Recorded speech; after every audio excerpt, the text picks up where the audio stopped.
최동환의 한국대혁명과 한사상 강의 제1강 천하대란 1플랫폼 국가와 전체주의 국가의 충돌.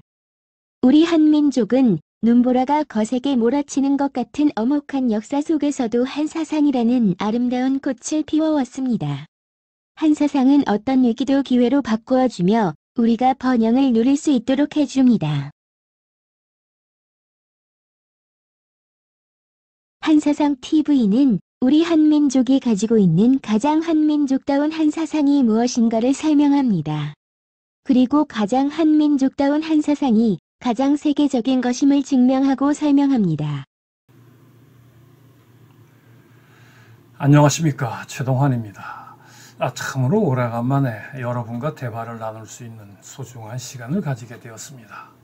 아무쪼록 이 시간이 조금이라도 도움이 될 수 있는 그런 시간이 되었으면 합니다. 생각해보면 지금 우리가 살고 있는 이 시대는 그야말로 대격변의 시대이자 위험천만한 시대입니다. 가히 우리는 이 시대를 천하대란의 시대다라고 불러도 크게 무리가 될 것 같지는 않습니다. 그런데 정작 우리는 이 천하대란의 그 실체에 대해서 알고 있지 못합니다. 그러니까 이 천하대란이 우리를 덮치고 있어도 우리는 거기에 대해서 어떤 대책을 세우기도 참으로 어려운 그런 실정입니다. 그런데 지금 우리들은 무엇을 하고 있습니까? 우리들이 지금까지 쭉 해왔던 것처럼, 그러니까 이 좌파는 우파를 악으로 몰아세우는 동안에는 마치 자신이 선이 된 것 같습니다. 마찬가지로 이 우파도 이 좌파를 악으로 몰아세우는 동안에는 마치 자신이 선이 된 것 같습니다. 이런 착각 속에서 이 양자는 치열하게 부딪히고 있습니다. 그리고 마치 이렇게 하는 것이 이 시대의 우리가 꼭 해야만 하는 일인 것처럼 그렇게 분위기를 만들어가고 있습니다. 그리고 그 분위기 안으로 우리 모두를 끌어들이고 있습니다. 그런데 이런 상황 속에서 정말로 놓쳐서는 안 될 중요한 것을 놓치고 있는 것이 아닌가에 대해서 우리는 한번 깊이 있게 생각을 해볼 필요가 있을 것입니다. 이 시간은 바로 그 놓쳐서는 안 될 것을 여러분과 함께 생각을 해보는 그런 시간입니다. 자, 오늘 강의의 큰 제목은 한국 대혁명과 한사상입니다. 여기서 한국 대혁명이라고 하는 것은 우리를 덮치고 있는 이 위험천만한 천하대란의 그 실체를 우리가 정확하게 안다면은 이 천하대란은 더 이상 위기가 아닙니다. 오히려 이 위기를 우리에게 두 번 다시 찾아오지 않을 결정적인 기회로 바꿀 수가 있는 것입니다. 그러니까 이 위기를 기회로 바꾸는 혁명인 한국 대혁명을 우리는 일으킬 수가 있는 것입니다. 그런데 그렇게 하기 위해서는 우리는 이 천하대란의 실체를 정확하게 알아야만 합니다. 그런데 지난 3000년 동안 동서양의 그 사상가들이 세운 그 이론 체계로는 지금 현재 우리를 덮치고 있는 이 천하대란의 실체를 알 수가 없습니다. 그 이론 체계들로서는 이 천하대란의 그 접근조차 할 수가 없습니다. 그러니까 어떤 대책을 세울 수도 없는 것입니다. 그런데 정작 우리 한민족의 고유한 것이지만 우리 한민족이 그동안 너무나 소홀히 해왔고 무시를 해왔던 우리 한민족의 고유한 한사상의 이론체계는 지금 우리를 덮치고 있는 이 천하대란의 그 실체를 정확하게 파악을 하고 그리고 그 대책을 세울 수가 있게끔 해줍니다. 그러니까 우리 한민족의 고유한 이 한사상의 이론체계는 지금 현재 우리를 덮치고 있는 이 천하대란의 그 실체를 정확한 수학적 수식과 기하학적 도형과 철학의 이론체계와 부호체계로 정확하게 설명을 합니다.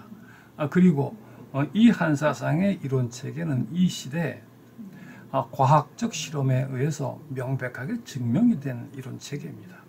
그러니까 한사상의 이론체계로 우리는 이 천하대란의 실체를 정확하게 파악을 하고 거기에 대해서 우리는 대책을 세울 수가 있는 것입니다.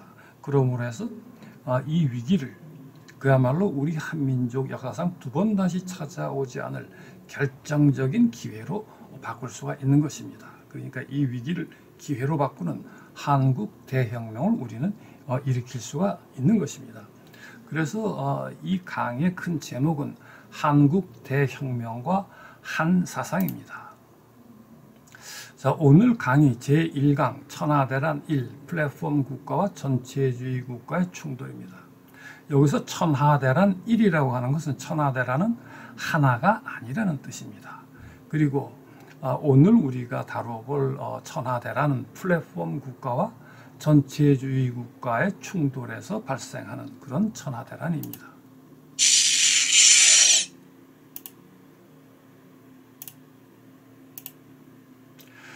자, 그럼 무엇이 플랫폼 국가와 전체주의 국가의 충돌인가 하면 바로 우리가 지금 당하고 있는 현실 그대로입니다. 그러니까 이 시대의 대표적인 플랫폼 국가는 대한민국과 미국입니다.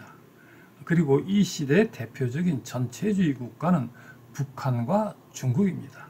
이 양자가 지금 대립하고 충돌하면서 천하대란을 지금 만들어내고 있는 것입니다. 그런데 전체주의에 대해서는 우리는 어느 정도 좀 알고 있습니다. 그런데 플랫폼 국가에 대해서는 지금 모르고 있습니다. 그런데 우리는 플랫폼 기업에 대해서는 좀 알고 있습니다. 그러니까 이 시대에 전 세계의 그 경제 영역에 있어서 패권을 장악하고 있는 기업들을 우리는 플랫폼 기업이라고 합니다. 그러니까 구글, 애플, 아마존, 우버, 에어비앤비 이런 기업들을 우리는 이제 플랫폼 기업이라고 합니다. 그런데 플랫폼 국가는 플랫폼 기업보다 훨씬 중요하지만 우린 잘 알지 못하고 있습니다. 그런데 플랫폼 국가와 플랫폼 기업은 그 설계 원리가 정확하게 일치하는 것입니다.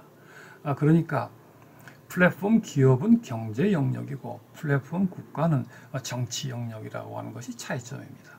그리고 근대가 발생했다라고 하는 것은 플랫폼 국가가 발생했다라고 하는 걸 의미합니다. 그리고 근대가 새로운 문명을 창조해 왔다라고 하는 것은 이 플랫폼 국가들이 새로운 성장 동력들을 지금 끊임없이 만들어내므로 해서 새로운 문명이 창조됐다라고 하는 걸 의미합니다. 그리고 근대 이후에 전 세계의 그 패권을 장악해온 중요한 국가들이 전부 다 플랫폼 국가들입니다.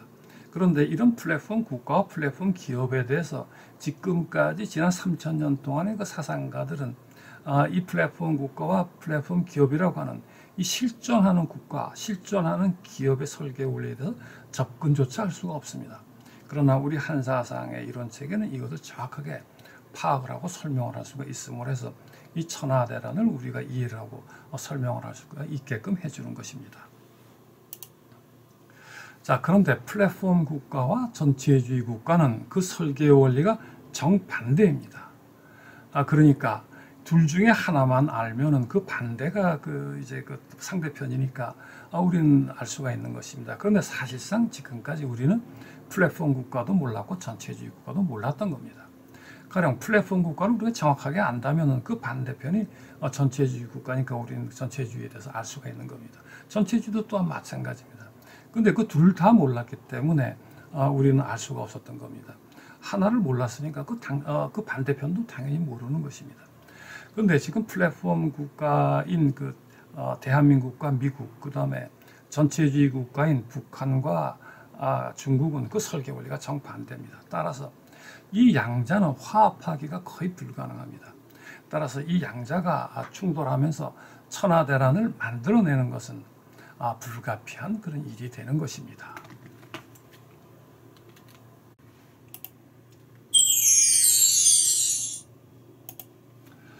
자, 전체주의 국가와 플랫폼 국가가 정반대라면 왜 반대인지 알아볼 필요가 있습니다. 먼저 전체주의 국가라고 하는 것은 그야말로 하나의 국가가 한 사람처럼 일사불란하게 움직이는 그런 국가를 말합니다. 그러니까 이런 국가에서 개인은 완전히 그 말살이 되는 그런 특징이 있습니다. 그리고 이 전체주의 국가는 이제 20세기 이후에 발생을 하는데 그것은 이 산업혁명과 굉장히 깊은 관계가 있습니다. 산업혁명에 먼저 성공한 국가들은 이제 세계의 패권을 장악하게 되는데 그것을 따라가려고 하는 국가들이 이제 나오기 시작을 했습니다. 그 국가들이 이제 스탈린의 소련, 히틀러의 독일, 그다음에 이제 일본 이런 나라들입니다. 이런 나라들이 이제 그 산업혁명을 이제 새롭게 성공시키기 위해서는 굉장히 특단의 그 방법이 필요했습니다. 그것이 바로 전체주의입니다. 그러니까 국가를 하나의 거대한 공장으로 만들고 국민을 그 공장의 그 기계 부속품으로 만들어서 공장이 돌아가듯이 국가를 이제 운영한 것입니다. 그런데 국민이 공장의 그 기계 부속품이 되기는 어려운 거니까 거기에서 이제 그 국민들을 이제 세뇌를 시키게 됩니다. 그리고 거기에서 이제 조금이라도 저항하는 사람들은 비밀 경찰들이 색출을 해서 강제 수용소로 보내고 이런 그 강압과 공포 속에서 이제 억지로 산업혁명에 이제 성공을 한 겁니다. 그런데 이렇게 산업혁명에 성공을 하는 것은 너무나 큰 무리를 했기 때문에 또한 계속해서 또 전쟁을 또 일으키게 됩니다. 그래서 이 독일과 일본은 전쟁에서 이제 패망을 했고 또한 소련은 이 산업혁명이라고 하는 것은 고정된 것이 아닙니다. 소련은 2차 산업혁명에 굉장히 크게 성공을 했지만은 그것이 계속해서 발전을 해 나가야 하는데 그렇게 만들 수 있는 힘이 없었습니다. 그래서 소련은 붕괴하게 되고 지금 러시아는 이제 산업혁명과는 관계가 없는 그런 그 지하 자원으로 먹고 사는 그런 나라가 되고 말았습니다. 그런데 2차 세계대전 이후에 그야말로 보잘것없던 국가가 이런 그 세계적인 그 산업혁명에 그 성공을 해서 지금까지도 이제 발전을 하는 그런 국가가 있습니다. 그 국가가 바로 대한민국입니다. 그러니까 소련과 독일과 일본과 비교해 볼 때 우리 대한민국이 얼마나 그 탁월한 국가인가 하는 것을 우리는 이제 알 수가 있는 것입니다.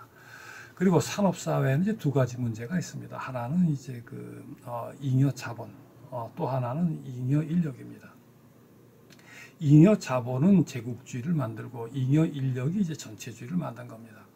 근데 그 제국주의는 식민지를 이제 그 지배하는 국가들이었는데 이것이 이제 더 이상 견디지 못하고 전부 다 이제 철수를 했습니다. 근데 잉여 인력의 문제는 과거도 문제고 현재도 문제고 앞으로도 문제입니다. 산업사회에서는 그 잉여 인력의 문제는 없어지질 않습니다. 근데 전체주의는 이 잉여 인력의 문제를 이제 해결했지만 너무 강압적으로 이제 해결을 한 겁니다. 그래서 굉장히 큰 문제를 이제 낳고 있는 겁니다.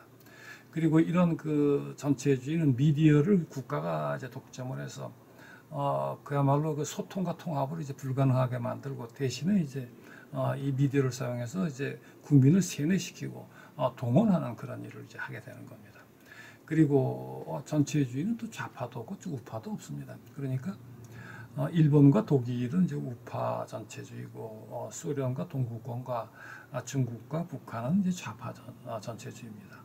그리고 이 전체주의도 또 시장 경제도 합니다. 지금 같은 중국 같은 경우 이제 대표적인 예죠.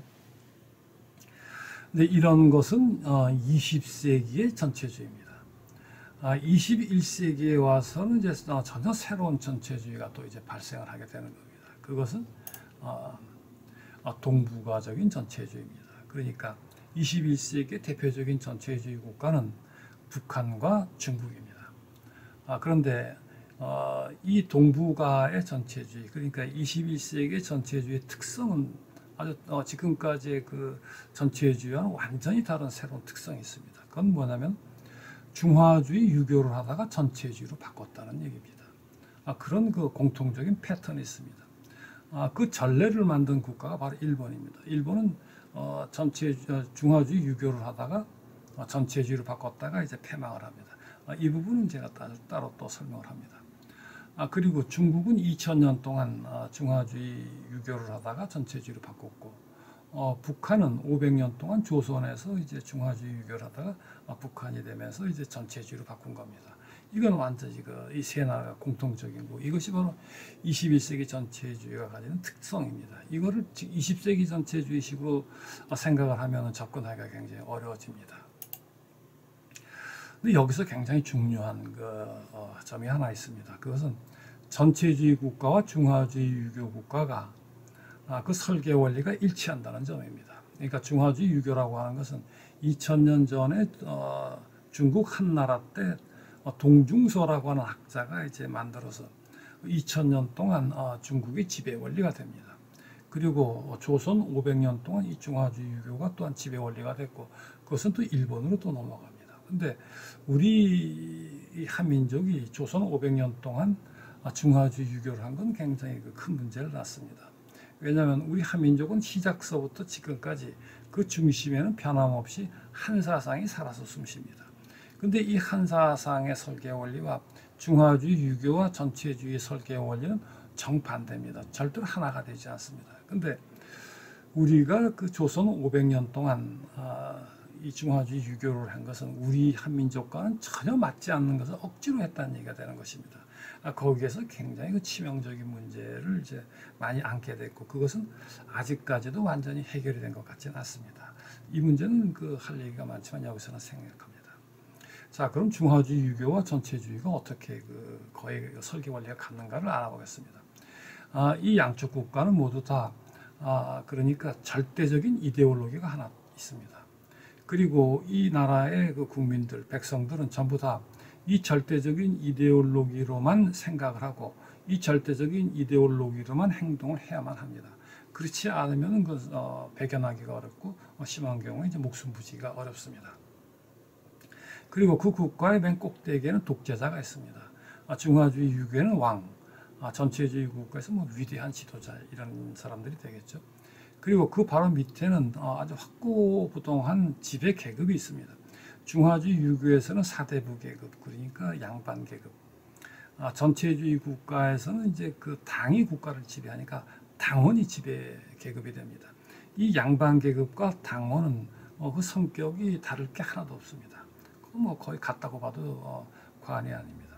그리고 이 양반 계급과 당원이 그 국가의 관료 계급을, 관료 체제를 독점하게 됩니다. 그러면서 확고부동한 지배 계급이 되는 겁니다. 피지배 계급에서는 이런 지배 계급으로 올라오기가 거의 불가능해집니다. 그러므로 해가지고 지배 계급과 피지배 계급 사이에는 결코 하나가 될 수가 없습니다. 항상 이 양 계급 사이에는 거의 전쟁 상태, 보이지 않는 전쟁 상태가 존재합니다. 그래서 밖에서 볼 때는 이 국가들이 굉장히 강해 보이지만 안에는 이런 어마어마한 그런 내부적인 문제가 있습니다. 이런 내부적인 문제를 해결하기 위해서 이 국가들은 외부 국가와 전쟁을 하게 됩니다. 그게 또한 특징입니다. 이것이 전체주의 국가의 특징입니다. 플랫폼 국가는 이제 완전히 반대입니다.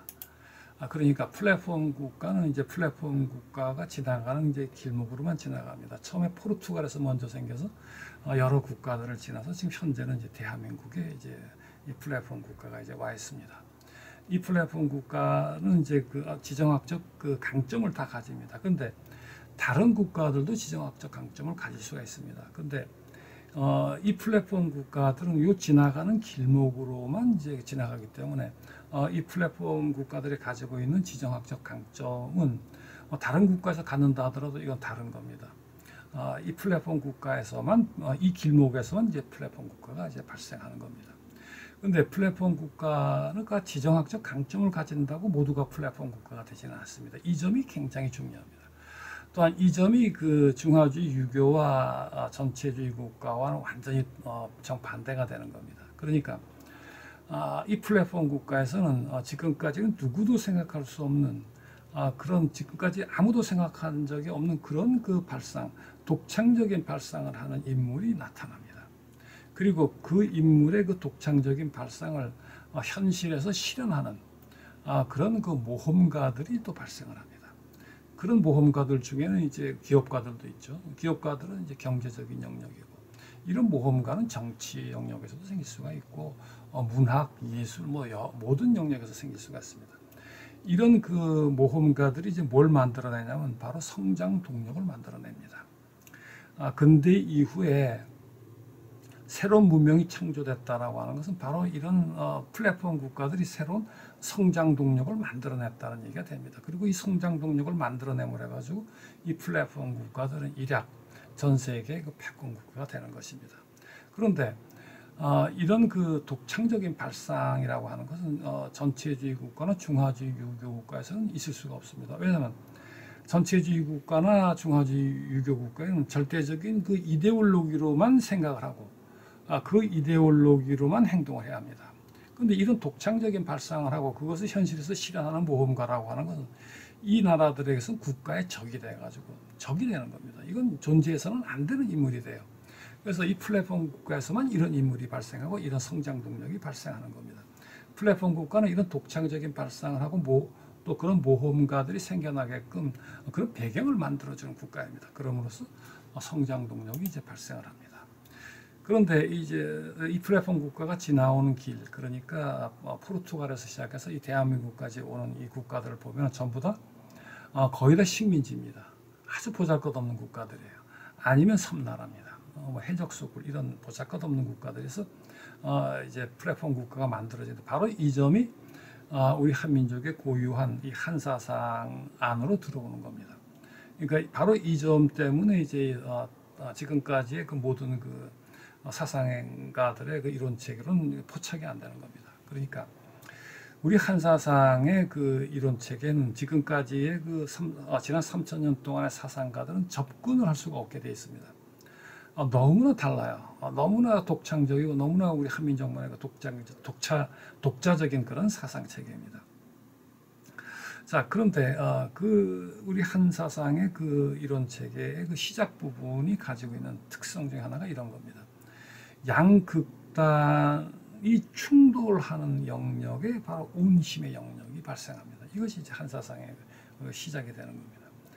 이 온힘의 영역은 양극단을 소통하고 통합함으로 해가지고 양극단을 하나로 만들어서 그 힘을 몇 배, 몇십 배 증폭시킵니다. 지금까지 모든 그 근대 이후의 플랫폼 국가들은 다 이 온힘의 영역에 그 지정학적인 위치가 자리 잡습니다. 또 다른 여러 가지 특성도 이 온힘 안에 들어오는 겁니다. 그리고 양극단을 소통하고 통합함으로 해가지고 지금까지 가지고 있던 국력보다 몇 배, 몇십 배 그 국력이 증폭됩니다. 그 증폭된 국력을 가지고 단숨에 전 세계를 지배하는 그런 패권 국가가 되는 것입니다. 그러니까 근대 이후에 대국이라고 하는 건 전부 다 이 플랫폼 국가입니다. 근대 이전의 대국은 영토가 크고 땅덩어리가 넓으면 이제 대국입니다. 말하자면 이제 중국과 같은 나라죠. 근대 이후에 이런 중국과 같은 나라는 플랫폼 국가가 된 적도 없고 대국이 된 적도 없는 것입니다. 그런데 이런 온힘의 영역은 중화주의 유교와 전체주의 국가에서는 절대로 생겨날 수가 없습니다. 왜냐하면 중화주의 유교와 전체주의 국가는 그 내부적으로 항상 지배계급과 피지배계급이 그야말로 치열하게 그 전쟁 상태에 있는 것입니다.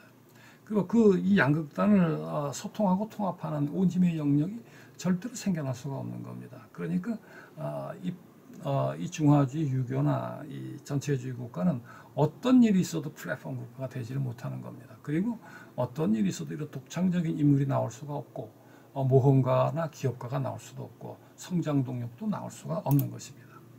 자, 그럼 근대 이후에 실제로 발생하는 그 실존한 플랫폼 국가가 어디냐 할 것 같으면은 먼저 포르투갈에서 시작을 해서 스페인, 네덜란드, 영국, 미국, 일본을 거쳐서 지금 대한민국에 와 있는 겁니다.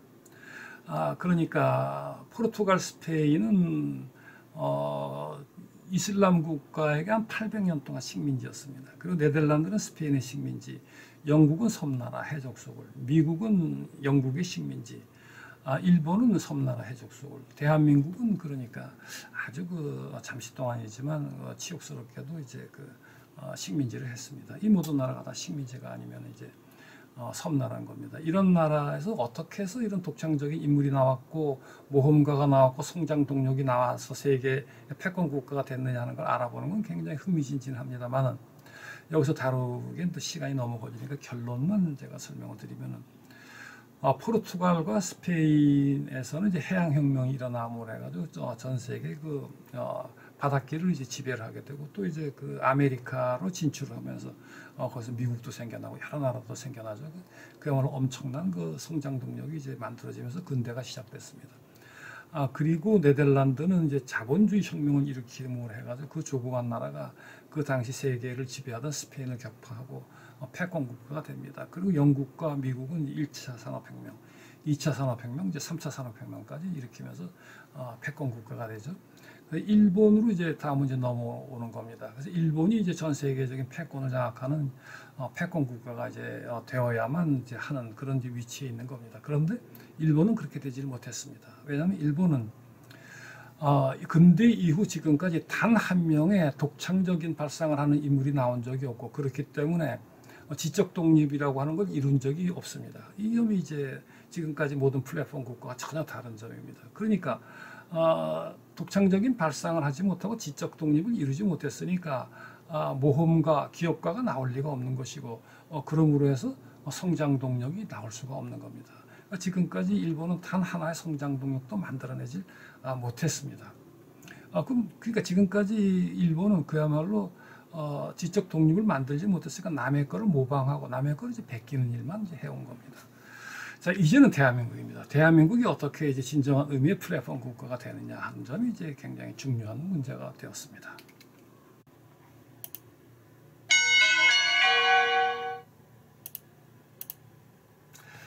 자, 대한민국이 진정한 의미의 플랫폼 국가 되는 길은 필수 불가결한 자원을 갖는 것이죠. 그것은 지금까지 누구도 생각할 수 없었던 그런 독창적인 발상을 우리가 가지고 있어야 되는 겁니다.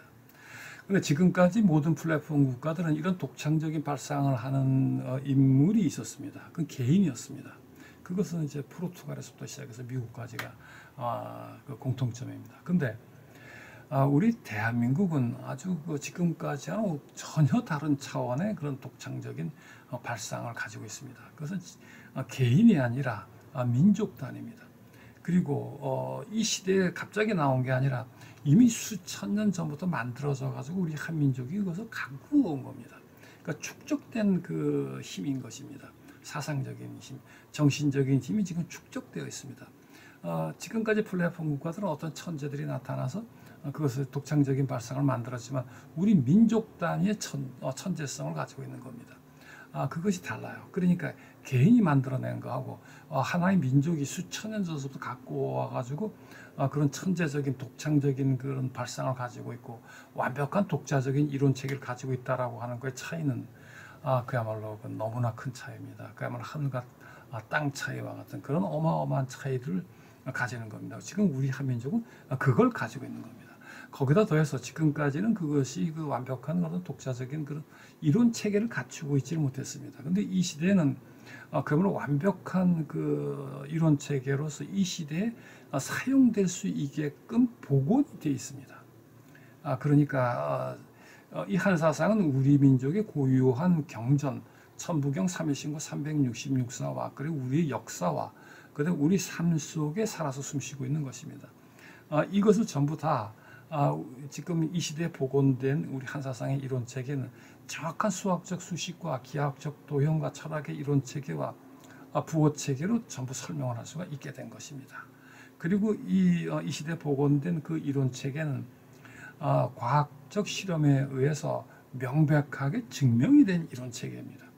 그것이 지금까지 그 지난 3,000년 동안의 사상과학은 전혀 다른 점입니다. 그리고 지금까지 플랫폼 국가들이 해왔던 독창적인 그런 그 발상하고 지금 우리가 민족적 단위에서 아무도 생각하지 못했던 걸 우리 민족이 수천 년 전서부터 그걸 만들어 와가지고 이 시대 새로 복원이 된 거하고는 그야말로 차원이 다른 겁니다.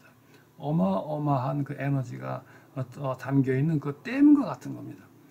지나가는 강물이 지금까지 그 독창적인 발상, 플랫폼 국가들이 해온 거라면 우리는 지금 이미 거대한 댐 속에 물이 가득 차서 에너지가 지금 가득 차 있는 그런 상태인 것입니다. 그것이 이제 터져 나올 때 바로 이제 한국 대혁명이 되는 것입니다. 그것은 지금 이제 아직까지는 알려지질 않아서 이런 한사상으로 생각하고 행동하는 사람이 이제 나오질 않았지만 앞으로 그것이 나올 때 그건 그 힘이라고 하는 건 그냥 댐이 터져 나오는 것 같은 그런 엄청난 그 힘이 될 것입니다.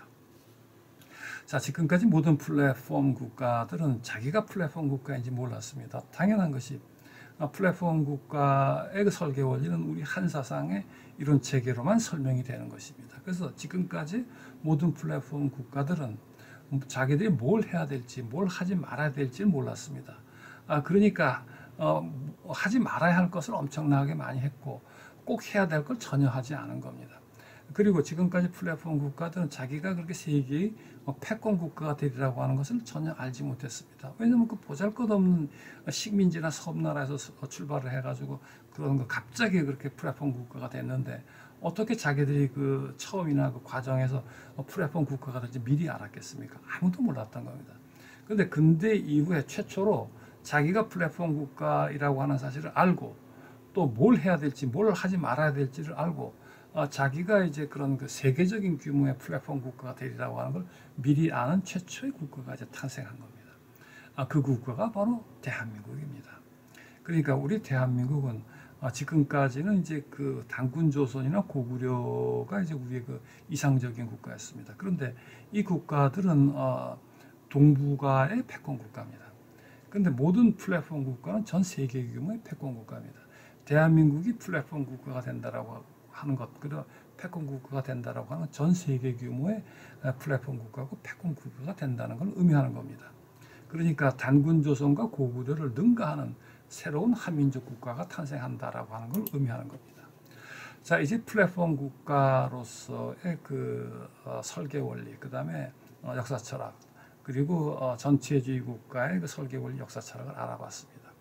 이제는 대한민국과 미국이라고 하는 플랫폼 국가, 북한과 중국이라고 하는 전체주의 국가가 어떻게 해서 만들어졌고 현재 어디에 와 있으며 앞으로 어떻게 될 것인가라고 하는 걸 우리 이제 알게 됐습니다.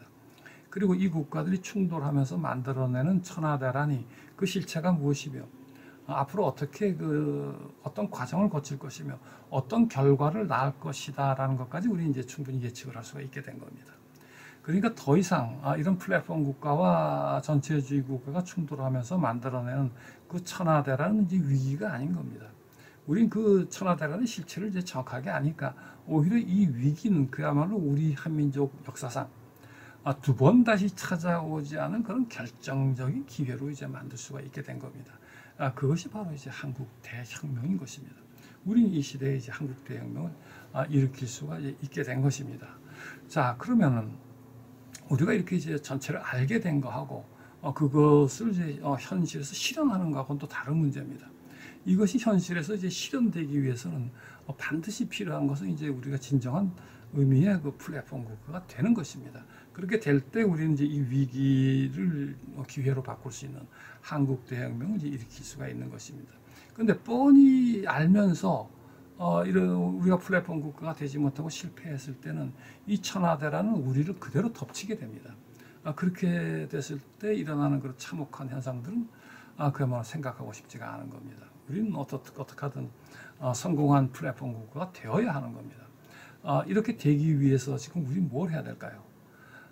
그 방법은 그렇게 어려운 게 아닙니다. 지금까지 근대 이후에 가장 성공한 플랫폼 국가가 어디며 그 나라가 어떻게 해서 성공했는가 하는 걸 알고 지금 근대 이후에 가장 실패한 플랫폼 국가가 어느 나라며 왜 실패했는가를 이제 정확하게 안다면 우리는 이 플랫폼 국가로서의 대한민국이 앞으로 어떤 길을 가야 하느냐 하는 것을 이제 알 수가 있게 되는 것입니다. 이 작업이 굉장히 이제 중요한 작업이 됐습니다.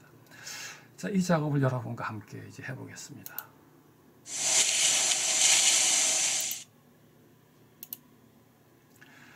자, 가장 성공한 플랫폼 국가는 이제 미국입니다. 미국은 유럽 대륙에서 발생한 유럽 문명과 미국 대륙에서 발생한 미국 문명이 완전히 다르게 만들었습니다. 그러니까 미국에서는 유럽 문명에서는 전혀 생각할 수 없는 그런 새로운 발상을 하기 시작했습니다. 그리고 전혀 그 새로운 발상으로 모험가가 나타나서 이제 성장 동력을 지금까지 끊임없이 만들어내고 있는 것입니다. 어떻게 해서 그럼 그것이 시작이 됐나? 그게 굉장히 중요하죠. 그 시작을 한 인물이 이제 에머슨이고, 그 에머슨이 이제 유럽 문명과는 전혀 다른 미국 문명만의 독자적인 지적 독립을 만들어낸 겁니다. 그 중심이 이제 자기 신뢰라고 하는 겁니다. 그러니까 이제 에머슨은 이제 이렇게 얘기를 했습니다. 자, 우리 미국인 안에는 아주 징그러운 그 기생충인 회충이 살고 있습니다. 우리 미국인 안에서 이 회충을 몰아내야 합니다. 근데 이 회충의 정체가 바로 유럽이라고 하는 것입니다. 그러니까 이제부터 우리는 우리 미국인 안에 있는 유럽이라고 하는 회충을 싹 몰아냅시다 라고 이제 얘기를 합니다. 그리고 이제부터 우리 미국인들은 유럽과는 전혀 다른 미국인만의 생각으로 생각하고 미국인만의 행동으로 행동합시다라고 얘기를 하면서 이제 지적 독립을 이제 주장을 하면서 자기 신뢰를 내세우고 아메리카니즘을 이제 확립을 하게 되는 겁니다. 거기서부터 이제 미국 문명이 이제 새롭게 나오고 그러한 그 독창적인 발상을 이제 미국인들이 이제 하게 되는 겁니다. 그러니까 에머슨은 모든 미국 지식인들의 원형이 되는 겁니다. 모든 미국 지식인들은 에머슨처럼 독창적인 발상을 하고 행동을 하게 된 겁니다. 거기서 이제 수많은 그 모험가와 기업가들이 나오고 그 모험가와 기업가들이 유럽이나 일본에서는 나올 수 없는 그런 그 성장 동력을 끊임없이 만들어낸 겁니다. 그것이 이제 미국의 힘인 것입니다. 그 미국에서 2차 산업혁명, 3차 산업혁명이 다 일어난 겁니다. 모든 성장 동력, 그러니까 20세기 이후에 거의 모든 성장 동력은 다 미국에서 만들어낸 겁니다. 그러니까 2차 산업혁명은 그 전기와 대량 생산이죠. 전기는 뭐 에디슨과 테슬라, 그 다음에 대량 생산은 포드의 그 컨베어 벨트에서 나왔죠. 이런 식으로 이제 그 전기와 대량 생산이 만들어지고 또 대량 생산이 나오면 대량 소비를 또 해야 되니까 광고업이 발달하고 이게 이제 2차 산업혁명을 만들어가고 3차 산업혁명은 또 반도체 문명이죠. 그러니까 개인용 컴퓨터를 만들어내고 또 인터넷을 만들어내고 뭐 이러한 그 3차 산업이 전부 다 미국에서 또 일어난 겁니다. 그 지금 이 시대엔 또 뭐가 일어났습니까? 바로 지금 우리가 사는 요 몇 년 동안 일어난 성장 동력이 또 엄청난 거죠. 그 뭡니까? 쉐일 혁명. 쉐일층에 있는 그 기름과 가스를 수압 파쇄법으로 이제 끌어올리는 겁니다. 그걸 이제 조지 미첼이라고 하는 사람이 이제 그 성공을 했는데 무수한 실패 끝에 성공을 한 겁니다. 그래서 뭐 다른 사람도 다 마찬가지죠. 모험가입니다, 이 사람들은. 이런 이제 모험가들이 이제 그 새로운 그 성장 동력을 만들어낸 거죠. 이 쉐일 혁명 때문에 그 미국은 더 이상 중동 눈치를 보지 않습니다. 이젠 미국이 세계 제1의 산유국이 되어버렸습니다. 앞으로 수백 년 동안 쓸 수 있는 그런 그 기름과 가스가 있는 거예요. 그러니까 미국 대통령 트럼프가 큰 소리를 꽝꽝 치는 건 뭐 당연한 겁니다. 이렇게 엄청난 그 힘을 가지고 있으니까 큰 소리 치는 거죠. 자, 이런 한 사람의 그 조지 미첼이라고 하는 한 사람 때문에 그야말로 그 지금 현재 그 전 세계의 정치와 경제의 그 판도가 지금 바뀌고 있는 겁니다. 이렇게 성장 동력이라고 하는 게 무섭습니다. 이런 성장 동력을 미국은 지금까지 쭉 만들어내고 있었고 앞으로도 또 만들어낸다라고 하는 점이 미국이 가지고 있는 그 강점입니다. 반대로 실패한 플랫폼 국가는 이제 일본입니다. 일본도 미국을 능가하는 플랫폼 국가가 될 수가 있었던 겁니다. 그렇게 되려면은 미국처럼 유럽이나 미국에서는 아무도 생각하지 못하는 그런 독창적인 발상이 일본에서 나왔어야 하는 겁니다. 아메리카니즘, 이런 에머슨과 같은 사람이 나타났어야 하는 거예요. 근데 일본에는 정반대 인물이 나온 겁니다. 그러니까 일본에도 일본 정신이라고 하는 걸 이제 만들긴 했습니다. 근데 그것이 바로 이제 그 국학이라고 하는 건데, 이 국학을 만들어낸 대표적인 그 학자가 이제 그 모토오리 노리나가입니다. 그 모토오리 노리나가가 만든 국학은 미국의 에머슨이 만든 아메리카니즘하고는 전혀 달라요. 일본이 그 미국을 능가하는 국가가 될 수 있었는데도 불구하고 그렇게 되지 못한 것은 이것이 전혀 독창적이지 않았다는 점에 있는 겁니다. 지금까지 누구도 생각하지 못하는 걸 만들었어야 하는데 누구나 생각하는 걸 만든 거예요. 그것도 2000년 동안. 그러니까 모토리 노리나가가 만들어낸 이 일본주의 국학이라고 하는 것은 중국이 2000년 전에 그 동중서가 만들었던 중화주의 유교하고 그 내용이 일치합니다. 중화주의 유교와 일본주의 국학은 같은 겁니다. 그러니까 중화주의라고 하는 말이 일본주의로 바뀌고 유교라고 하는 말이 국학이라고 하는 이름으로 바뀐 거에 불과합니다. 그러니까 제목만 바뀐 거예요. 그러니까 일본은 이 중화주의 유교를 해서는 절대로 안 되는데 한 겁니다. 플랫폼 국가와 정반대의 원리가 이제 중화주의 유교죠. 그걸 한 거예요. 그리고 전체주의를 또 한 겁니다. 국학이 국체 사상으로 바뀌었어요. 그게 이제 또 일본 전체주의의 핵심이 됩니다. 근데 이 전체주의는 그러니까 중화주의 유교와 전체주의는 플랫폼 국가와는 정반대입니다. 절대로 하나가 될 수 없는데 일본은 이 두 개를 다 한 겁니다. 그러니까 자기한테 찾아온 기회를 다 이제 파괴를 한 거죠. 근데 이렇게 전례를 일본이 만들어 놨는데 이 전례를 중국이 따라하고 지금 북한이 따라하고 있는 거예요. 근데 우리가 지금 생각할 때 미국과 일본이 전쟁을 했죠. 그것이 그 태평양 전쟁이라고 이제 부르는데 그 태평양 전쟁이 미국과 일본의 그 군인들이 전쟁을 한 걸로 알아요. 또는 뭐 항공모함과 항공모함, 비행기와 비행기, 잠수함과 잠수함 이런 그 무기들이 전쟁을 한 걸로 알아요. 근데 사실은 그렇지가 않습니다. 이런 군인이나 무기가 나오기 전에 이미 사상과 사상이 전쟁을 해서 이미 끝난 다음에 이제 군인들과 이제 무기가 나와서 이제 전쟁을 마무리 지은 겁니다. 그 사상과 사상의 전쟁이라고 하는 건 미국의 그 에머슨의 그 아메리카니즘과 모토리 노리나가의 국학이 전쟁을 벌인 건데 그 전쟁은 상대가 되지 않는 거였습니다. 이 아메리카니즘이 압도적으로 우월했죠. 여기서 무궁무진한 성장 동력이 나오는 거고 모토리 노리나가의 국학에서는 성장 동력이 전혀 나오지 않는 거예요. 남의 거 베끼기만 하는 겁니다. 그게 어떻게 그 싸움이 되겠습니까? 자, 이제는 우리 대한민국입니다. 우리 대한민국은 성공한 플랫폼 국가가 되려면 미국을 능가해야 되고 일본을 절대로 따라해서는 안 됩니다. 근데 우리는 지금 일본을 많이 따라하고 있죠. 그 중에서도 가장 그 치명적인 건 뭐냐면 우리 대한민국에서 독자적인 그런 그 지적 독립을 이루지 못하게 지금 만들어가고 있다는 겁니다. 일본이 그랬죠. 일본이 그 일본 정신이라고 했던 건 결국 남의 거 모방한 거에 불과했습니다. 그게 그 자살적인 모방이죠. 모방은 자살인 겁니다. 근데 우리가 지금 그러고 있는 거예요. 우리가 미국이나 일본의 미국이나 유럽의 사상을 이 나라들은 이제 선진국이니까 이 선진국의 사상을 받아들여서 우리가 따라하면은 모방하면은 우리도 이제 미국이나 유럽처럼 선진국이 될 거야라고 생각하는 그 발상. 이거는 일본 따라하는 거고 이건 그야말로 자살적인 겁니다. 우리 한민족 모두 다 함께 자살합시다라고 얘기하는 것도 똑같아요. 남을 따라해서는 절대로 안 되는 겁니다. 독자적인 그 지적 독립을 이루어야 되는 겁니다. 그건 이제 우리는 또 그 미국을 능가할 수 있는 게 있습니다. 그건 우리 한사상이에요. 미국의 그 에머슨이 만들어낸 그 자기 신뢰라고 하는 건 우리 한사상의 그 생명의 과정 안에 부분으로 들어옵니다. 그러니까 우리 한사상의 생명의 과정의 그 앞부분에는 이제 그러니까 그 자기 통합이라고 하는 게 있어요. 그 자기 통합 다음에 이제 자기 신뢰입니다. 그 다음에 자기 실현, 자기 성취, 자기 완성으로 나갑니다. 이 자기 완성이 이제 홍익인간이에요. 그러니까 이 과정 안에 한 부분으로서 아메리카니즘이 들어오는 겁니다. 자기 신뢰가. 그러니까 이 전체 과정에서 보면은 이 자기 신뢰가 엄청나게 심오하다는 걸 우리는 알 수가 있는 거예요.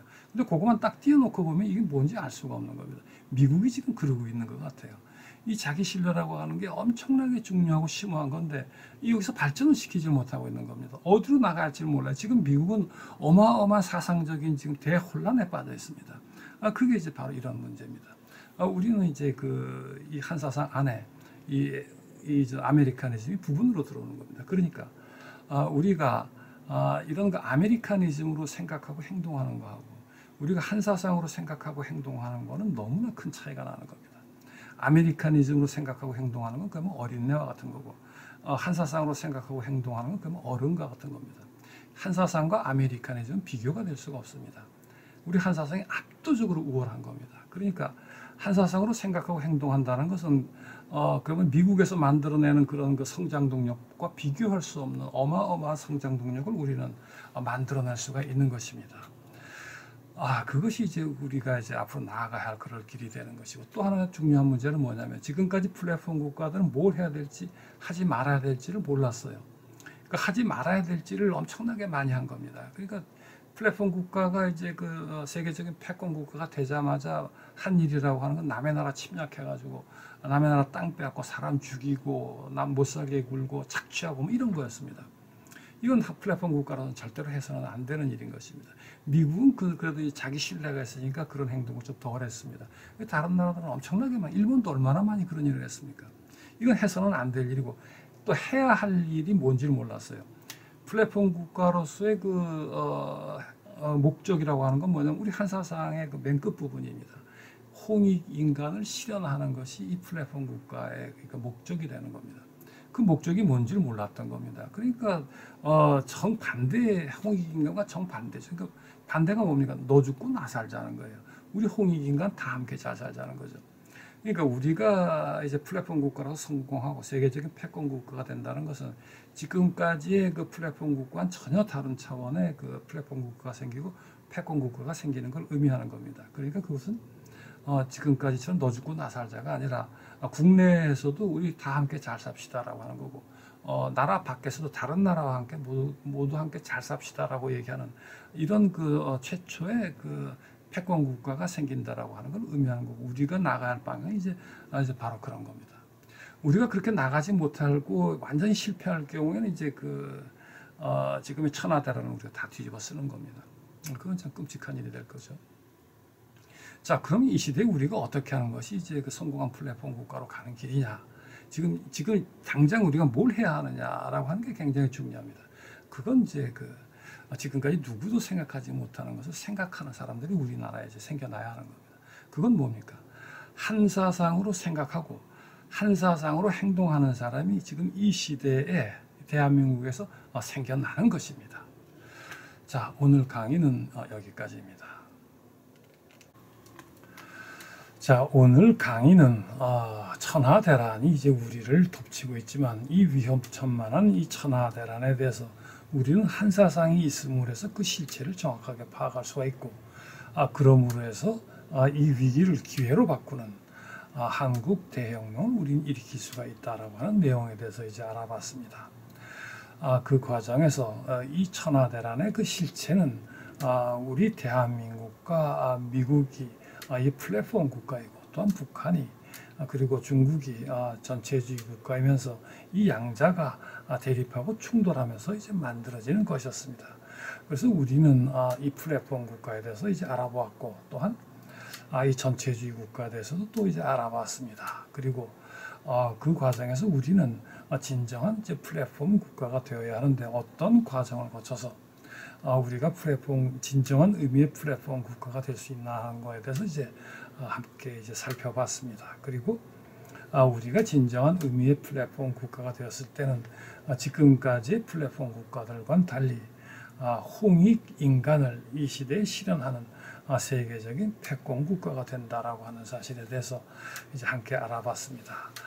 그 과정에서 우리는 우리 한민족의 것이면서 우리가 그동안 너무나 소홀히 됐고 또한 너무나 무시를 해왔던 이 한사상에 대해서 우리는 또 함께 생각해보는 그런 시간이 되기도 했습니다.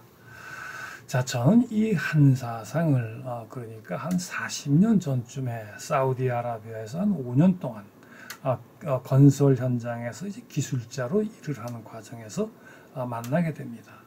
그러니까 그 5년 중에 한 3년 정도는 300명의 노동자를 이제 책임지는 이제 위치에서 이제 이 공사를 이제 수행을 하고 완성을 하는 그런 과정을 거치게 되는데 그 과정에서 이 한사상의 이제 실체를 만나고 이 한사상의 실체를 3년 동안 직접 체험을 하는 그야말로 그 소중한 그런 그 기회를 가지게 됐습니다.